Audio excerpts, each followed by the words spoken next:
What is up, YouTube? It's your boy Millzy, back with Hometown Commander. We are back with another episode of Hometown Opens, the show where I open some product for you. And what we have in front of us today is something probably that you may not have seen before. And that is a Deluxe Commander Kit.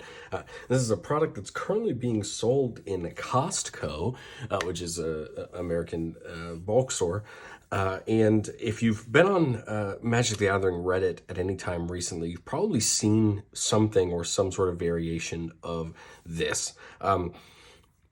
This product comes in 4 varieties. All of them have both Ryu and Goro. Goro is the promo, have these 3 packs, but the difference is the Commander Legends Battle for Baldur's Gate precon that's included in the box. All 4 of those original precons are available in this product. My Costco only actually had 3 of them, Faldorn, the Dimir Horrors deck, and the Is It Dragons deck. But I picked Faldorn primarily for one reason, and that's that there are actually a couple cards in this deck that actually are almost, if not more, than the cost of this box itself. Being a reprint of Jessica's Will, Delayed Blast Fireball, and Passionate Archaeologist. So those 3 cards that are all above $15. Passionate Archaeologist, I believe, going for in the high 20s. Same with Jessica's Will and Delayed Blast Fireball. So that's the case. This deck alone, those 3 cards are anywhere between $60 to $70. And so that makes this box more than worth it no matter what we pull out of our packs. I just thought it'd be fun to open this up, and I actually am not going to be just going right away and buy listing those cards. I'm actually going to be putting them in a deck or 2, so it's still worth it. But I thought it would be a fun product to open, to see what's inside, and to have some fun. Looks like the box is literally just those 3. I don't see anything else in there. So we'll throw that bad boy back off to the side. We'll do our packs first, and then we'll jump in to the precon. The precon does have that two card collector booster sampler pack, so we could potentially get something fun. But let's start with March of the Machine. These are all 3 set boosters, which is pretty cool. So that means we do have a chance at multiple rares, as well as other things. March of the Machine was a set I really enjoyed. The team-ups were all pretty cool, and had a lot of fun cards in it. We get a full art mountain there. Cosmic Hunger card, of course, I've always loved the look of, being coma, Phyrexianized, and attacking a ship. Corrupted Conviction, great reprint of that Village Rites style card. I'm sure there are sacrifice decks and things out there that love having another one that they get to play. In the 99, of course, March of the Machine was the first time we got to see battles, and particularly the siege variety this time, where you can attack them, give them to an opponent, they have to defend them, and you can, when you defeat them, they flip over to the backside. Elspeth's Talent, which is a great card, specifically for Planeswalkers decks. Get to enchant Planeswalkers and give them additional abilities and get benefits every time they use certain abilities. We see Zata Hedron Grinder. Now, rare is Errant and Giada in the showcase frame, the Capenna showcase frame. Did a video for that back in the day when the March of the Machine came out on the channel. Kind of an interesting card. We see Zephyr Winder, and then a Barbarian Ring. Add a red to your mana pool. Deals 1 damage to you. Threshold red. Sack it. Deals 2 damage to target creature or player. Only if there's 7 more cards in the graveyard. Interesting. I don't think I've seen that one before. But that is interesting nonetheless. Errant and Giada, of course, did get a little bit of hype when March of the Machine came out, but I don't think I haven't really played against one. I haven't really seen it since then. Next up, we have Wilds of Eldraine. Of course, our second to most recent set I had a ton of fun with. I was around when original Eldraine came out, and that set was definitely a lightning rod for some powerful cards. I think Wilds of Eldraine will be very similar in the long run for some of the cards in this set. We see Troyan, one of our uncommon legendary creatures. Tempest Heart, Collector's Vault, card that's seen a lot of talk for its ability. I'm intrigued to see if I see more of this on a commander table. Frolicking Familiar, of course, the adventure cards were back in Wilds of Eldraine. Our first rare is a Virtue of Courage, a fun card, allowing you to do that 2 damage on the adventure side, and then when it comes down, whenever a source you control deals non-combat damage to an opponent, you can exile that many cards from the top of your library, and you can play those cards this turn. Definitely interesting card. And we see a anime Kindred Discovery. Pardon me, that's great. We already made our money back, and that definitely helps us. I think this one is going to go right in my Alayla deck, obviously being fairy themed. But Kindred Discovery, of course, a great enchantment for those travel style decks. Leaping Ambush and a token. Well, we're already in good shape. Kindred Discovery, of course, is a great card, very well used in plenty of strategies, mostly in those, again, travel strategies where you have a particular type coming in. This sees a lot of play in both my Layla and my Miriam Dragons list, but I'm happy to see that. Baldur's Gate is not a set I've opened in a very long time. This is a set that I really enjoyed, being specifically for Commander. Getting all of those Cycle of Ancient Dragons were pretty cool. Not only that, but it spawned Miriam, one of my favorite modern commanders, and a lot of other things. But let's see, Sky Diamond, Stone Speaker Crystals, Citadel Gate, Black Dragon Gates. We did see the gates come back in this set, including a bunch of new ones. Basically, some of these common gates are just like the thriving land cycles, where you get to pick another color and they count for that, but they are gates, so the gates players were very happy about that. Hezru, Crystal Dragon. Of course, this set did bring the adventures back as well, and you did have a dragon at uncommon in each of the colors that had an adventure. Thrakus the Butcher, a really cool card. Whenever it attacks, you double the power of each dragon you control. Draconic Muralists. We see Lozen, Dragon's Legacy. Another one of those new dragons. Whenever you cast an adventure or dragon spell, it does damage equal to that spell's mana value to any target that isn't a commander.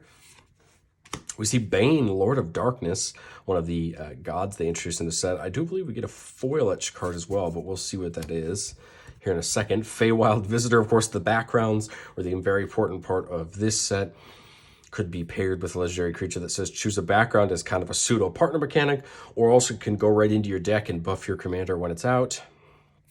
Our foil, our foil etch is Gut, True Soul Zealot, kind of an interesting card. I haven't seen it used too much, especially with that background, but definitely an interesting card. And our rare is Fraying Line. When it enters the battlefield, you put a rope counter on target creature you control, maybe each upkeep. That player may pay 2. If they do, they put a rope counter on a creature they control. Otherwise, exile it and each creature without a rope counter on it. So kind of a way to potentially either take the whole battlefield down with you or save the battlefield. We see Young Blue Dragon in foil and a dragon token. All right, well, not too bad. Obviously, that Virtue of Courage and Kindred Discovery were definitely our pulls when it comes to our packs. But let's hop into this pre-con. I want to actually go through the deck. I wouldn't normally do that. No, but I do want to go through it because this is actually one of the better pre-cons that Wizards printed during the time. The reason, of course, for sure was the starting with the 3 cards we talked about all being worth a lot now.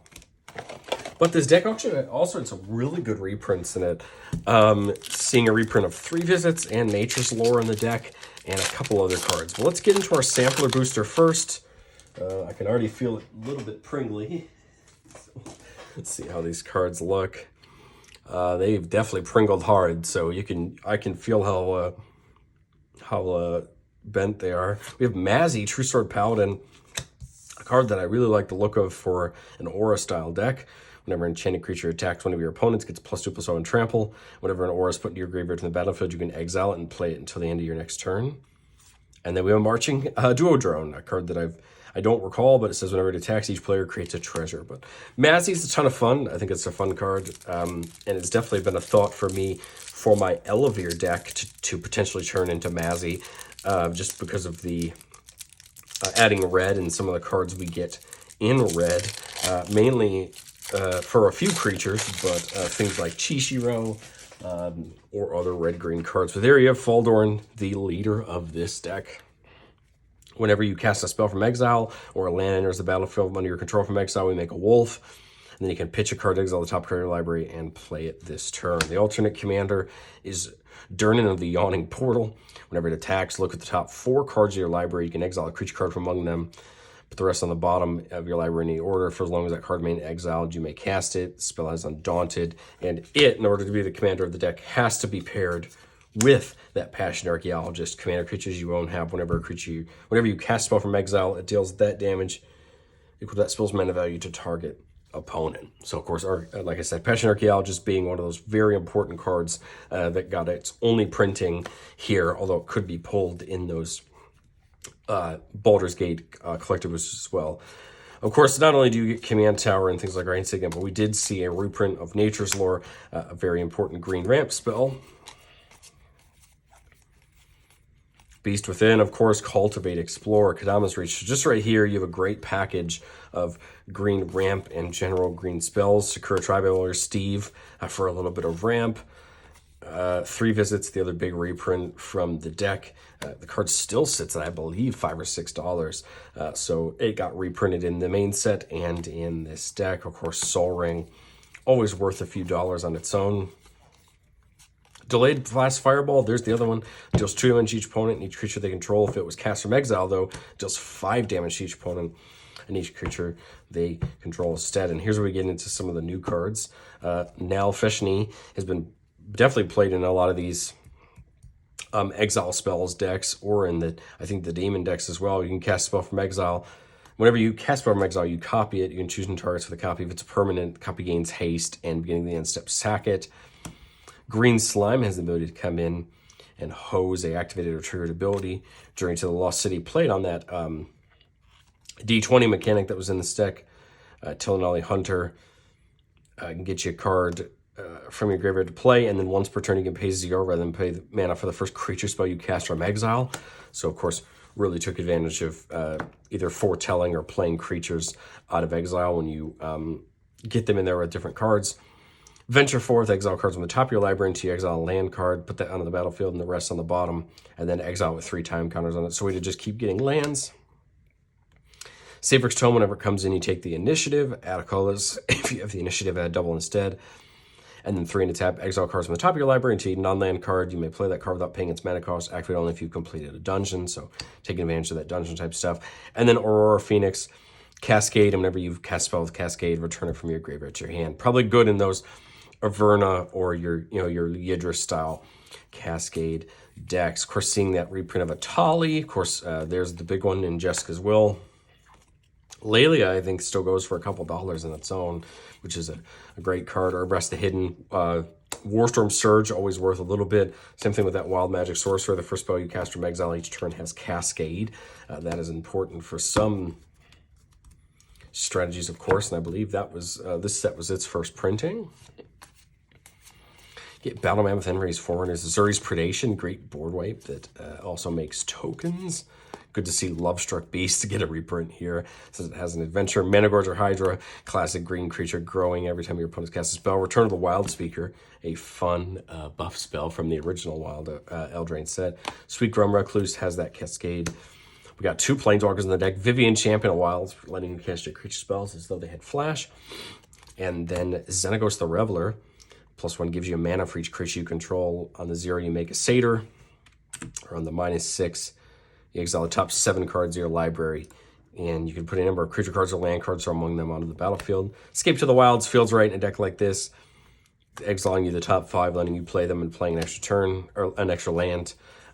Chaos Wand, you get some of our red-green lands here. Cinderglade, and a Game Trailer, ones you're always going to see. Raging Ravine gets a reprint there. Kind of an less expensive land now. It was a lot more expensive when I started. Temple of Abandon. And then we have all of our basics. I remember the cool part about the Baldur's Gate basics is they all have this little bit of kind of flavor text explaining the scenario, kind of like you were playing a game of D&D on the lands, which is pretty cool. There is our thick cardstock version of Faldhorn that you get with every precon, and then some tokens. Let me know, what did you guys think of the Deluxe Commander Kit? I thought this was a ton of fun. Obviously well worth the $40 for what we got out of the Exit from Exile deck. And like I said, a couple of these cards are going to go in decks. Others are just going to be around to use for different things, and if not, I'll go towards purchasing more packs for myself and for the channel. But let me know what you guys think of it down in the comment section below, and I will catch you guys next time.